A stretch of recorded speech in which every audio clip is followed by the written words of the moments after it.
நான் இன்று உங்களுக்கு அட்சய திருதியின் முக்கியத்துவத்தை கூற வந்துள்ளேன். இந்த நாட்காட்டியில் அட்சய திருதி மிகவும் புனிதமான நாளாகும். அக்ஷய என்றால் செழிப்பு என்று பொருள். அக்ஷய திருதியின் முக்கியத்துவம்: இந்த நாளில் தான் கங்கை அன்னை பூமிக்கு வந்த நாள். இந்த நாளில் சூரிய பகவான் யுதிஷ்டருக்கு அட்சய பாத்திரத்தை பரிசாக அளித்தார். இந்த நாளில் வியாசதேவர் மகாபாரதத்தை இயற்றத் தொடங்கினார். ஆதி சங்கராச்சாரியா புகழ்பெற்ற கனகாந்தார ஸ்தோத்திரத்தை இயற்றினார். இந்த நாளில் குபேரர் செல்வத்தின் பாதுகாவலராகவும் தனது செல்வத்தை பெற்றார்.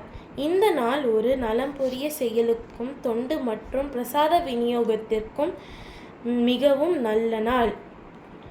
செய்ய வேண்டியவை மற்றும் செய்யக்கூடாதவை: கோவிலுக்கு சென்று பிரார்த்தனை செய்யுங்கள். வீட்டில் பிரார்த்தனை செய்யுங்கள். உங்கள் முன்னோர்களை பிரார்த்தனை செய்யுங்கள்.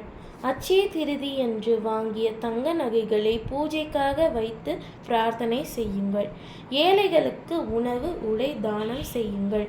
புதிய தொழில் தொடங்க உகந்த நாள். கோமாதா பூஜைக்கு உகந்த நாள்.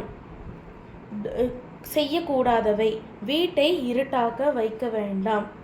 கடன் கொடுக்கவோ கடன் வாங்கவோ கூடாது. முடி வெட்ட வேண்டாம். நகங்களை வெட்ட வேண்டாம். இந்த மந்திரத்தை ஜபிப்போம்: ஓம் ஸ்ரீ மகாலட்சுமியே நமஹ. ஓம் ஹ்ரீம் ஸ்ரீம் க்ளீம் மகாலட்சுமியே நமஹ. விஷ்ணு மற்றும் மகாலட்சுமியின் ஆசீர்வாதத்தை பெறுவோம். இனிய அட்சய திருதியே நல்வாழ்த்துக்கள். நன்றி, வணக்கம்.